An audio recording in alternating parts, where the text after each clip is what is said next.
सनकादिक परमहंस जो अंतिम ज्ञानानंद ब्रह्मानंद में सदा लीन रहते थे, अचानक उनके मन में आई, वैकुंठ चले गए। ये ब्रह्मा के लड़के हैं,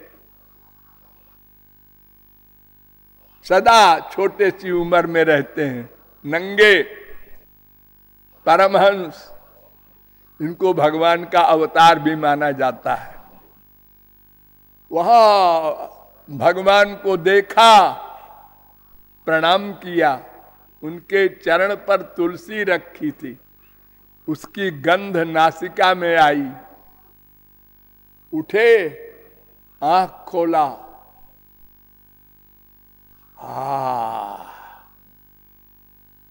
ये आनंद है, वो नहीं है, बेकार है हमारा ब्रह्मानंद।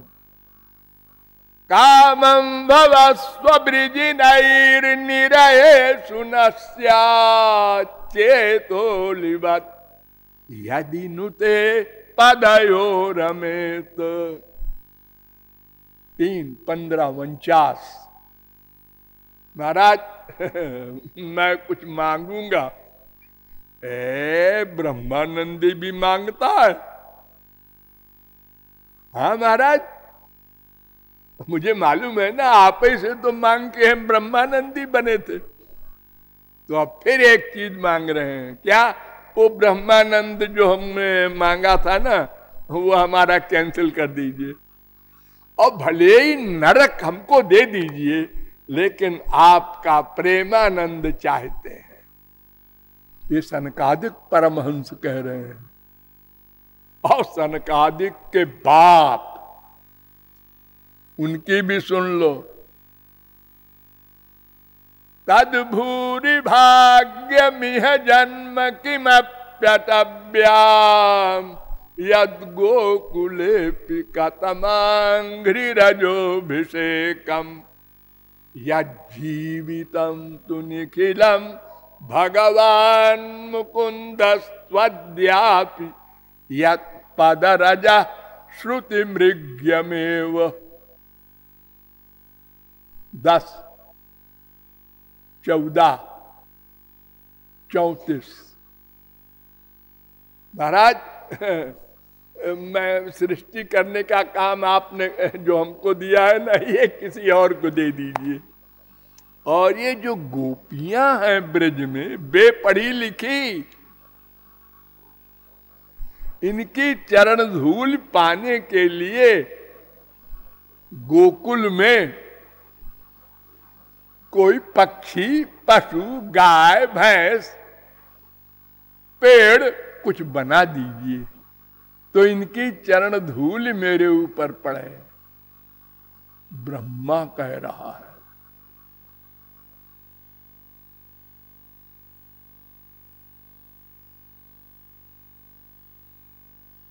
और वहां से लेकर उनके बेटे सनकादिक और वेदव्यास और सुखदेव परमहंस, सारे के सारे परमहंस, और अंतिम शंकराचार्य, ये क्या कहते हैं, इनकी भी सुन लो संक्षेप में।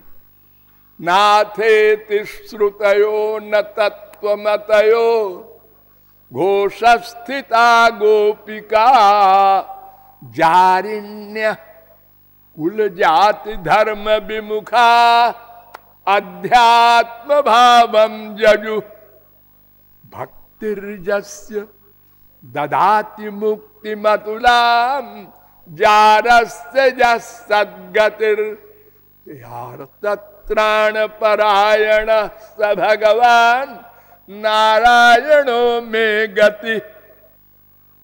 अरे रे रे रे रे रे रे, आश्चर्य देखो मनुष्यों, मुझको आश्चर्य हो रहा है। ब्रह्मानंदी को, ब्रह्म ज्ञानी को, भगवान शंकर के अवतार को क्या आश्चर्य। वेदांत में पहला सूत्र है अथातो ब्रह्म जिज्ञासा। इसमें पहला शब्द है अथ, अथ माने अब, जैसे हम लोग बोलते हैं ना, अब भाई संकीर्तन होगा, हाँ, अच्छा आप सबको छुट्टी दी जा रही है, जाओ। अब तो इन गोपियों को तो अब का भी अध्ययन नहीं हुआ, एक पहले सूत्र के पहले अक्षर का भी ज्ञान नहीं है इनको।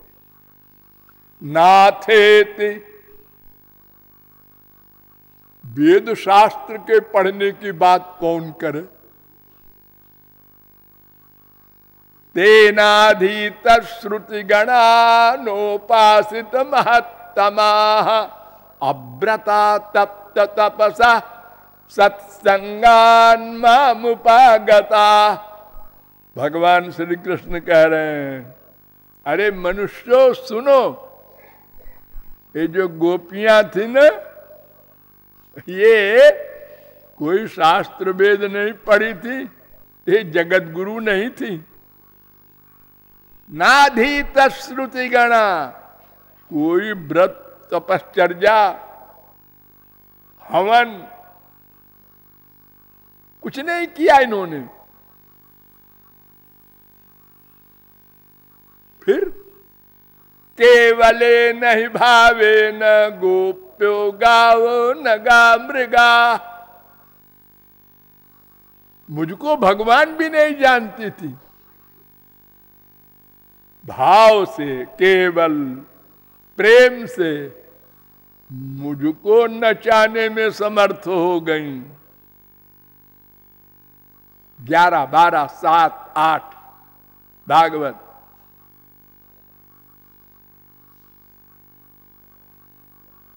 केवल प्रेम से, और वो प्रेम भी कोई ऐसा प्रेम नहीं कि भगवान जान करके प्यार किया है वेद मंत्रों के साथ, ऐसा नहीं, गालियों के साथ। जैसे वेद स्तुति करते हैं अपने मंत्रों के साथ, सहस्रशी रेखा पुरुखा, तो गोपियां गालियों के साथ स्वागत करती हैं।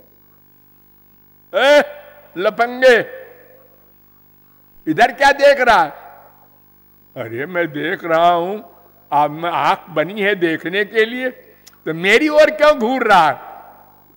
हे मेरी ओर क्यों घूर रहा है?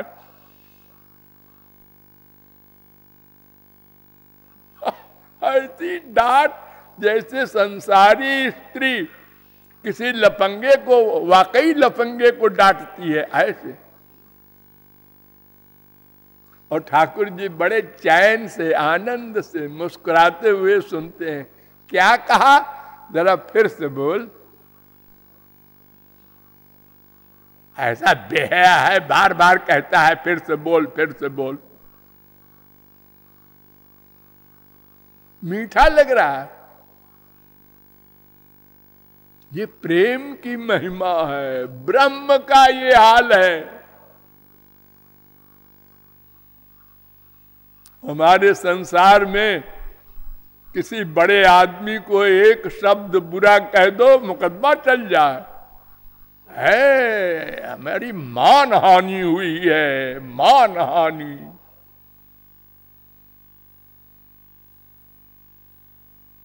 और यहां दिन रात गाली पड़ रही है, तो यहां मान बढ़ रहा है, हानि नहीं हो रही है,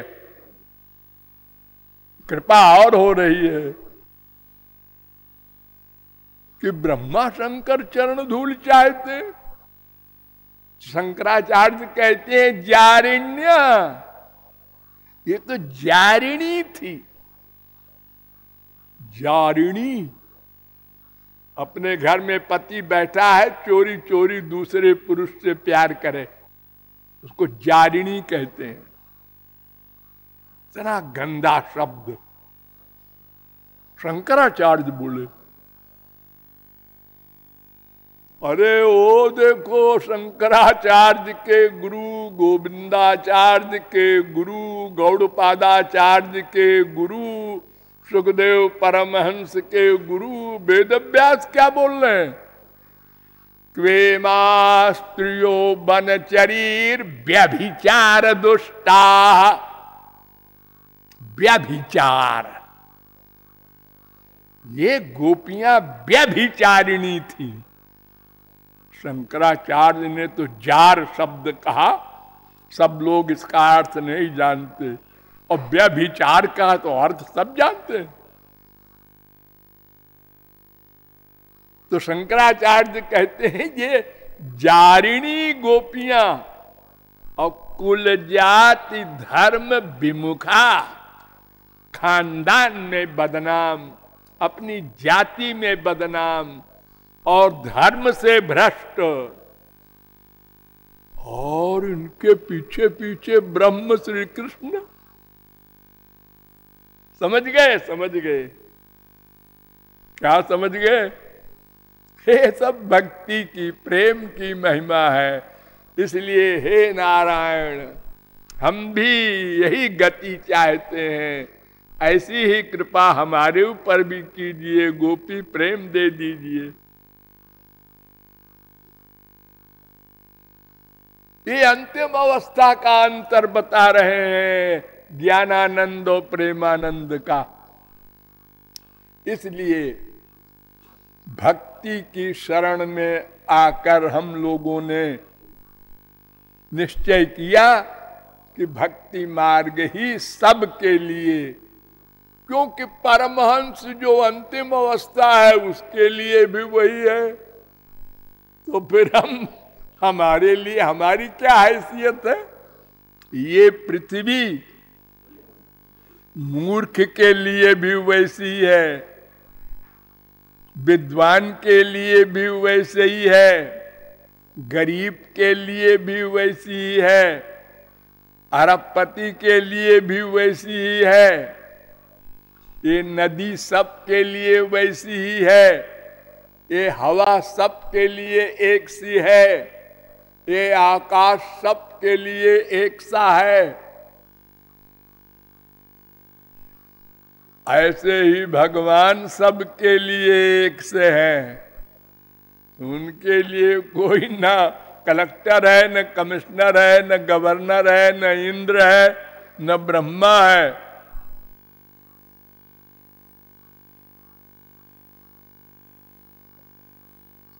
केवल भावग्राह्य मनीडाख्यम भावा भाव करम शिवम। जो प्यार करे वो मेरा प्यारा, प्यार न करे तो भक्ति ही न बिरंची की न होई। ब्रह्मा भी प्यारा नहीं, न तथा में प्रियतम आत्मजोनिर न शंकर न च संकर्षणो न शरीर नैवात्मा च यथा भवान। उद्धव, तुम शरीर के भक्त हमको इतने प्यारे हैं कि हमारा बेटा ब्रह्मा भी हमको प्रिय नहीं, शंकर जी भी नहीं, मेरी श्रीमती लक्ष्मी भी नहीं। देखो ये उल्टी बात है ना। हमारे संसार में सबसे प्यारा कौन होता है? आत्मा। नंबर 2 शरीर, नंबर 3 स्त्री या पति, नंबर 4 बेटा बाप, नंबर 5 दोस्त, नंबर 6 दास नौकर।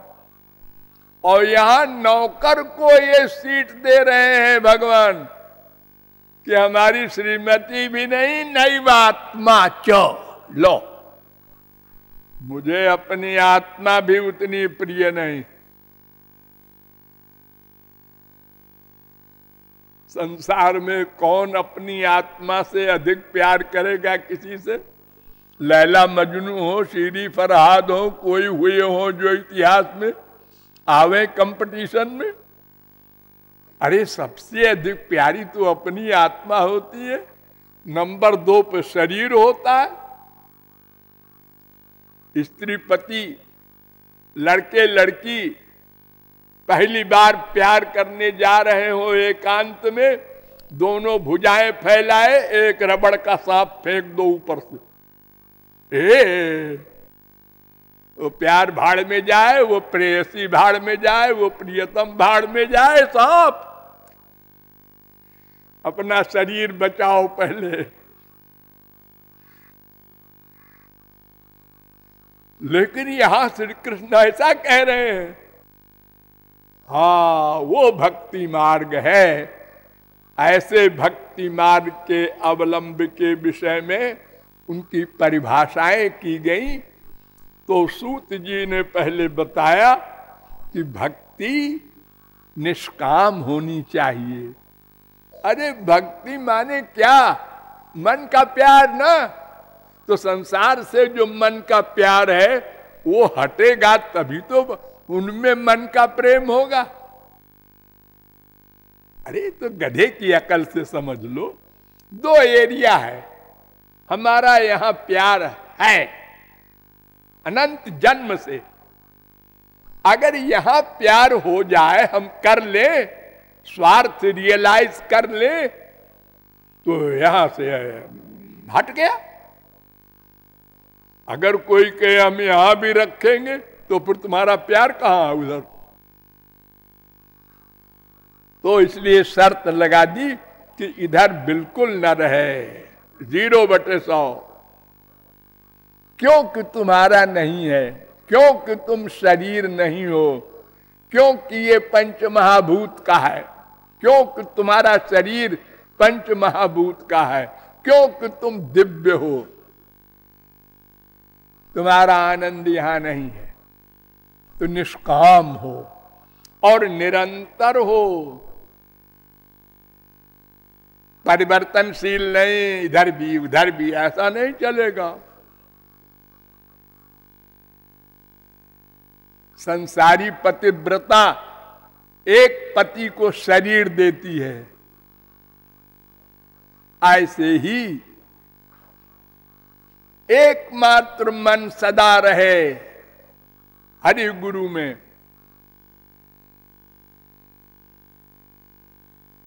और कपिल भगवान ने 3 शर्त लगा दी। उन्होंने कहा निष्काम भी रहे और सदा मन लगा रहे, और तीसरी शर्त अनन्य हो। तो ये एक ही बात तो है, वो भी अनन्य माने अन्य में न रहे। जब निष्काम हो जाएगी भक्ति तो अन्य में कैसे रहेगी? तो कामनाएं सब समाप्त हो जाएंगी, भुक्ति मुक्ति वैकुंठ सब।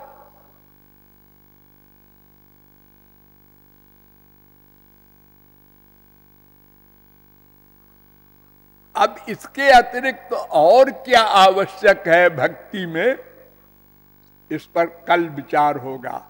बोलिए लाडली लाल की।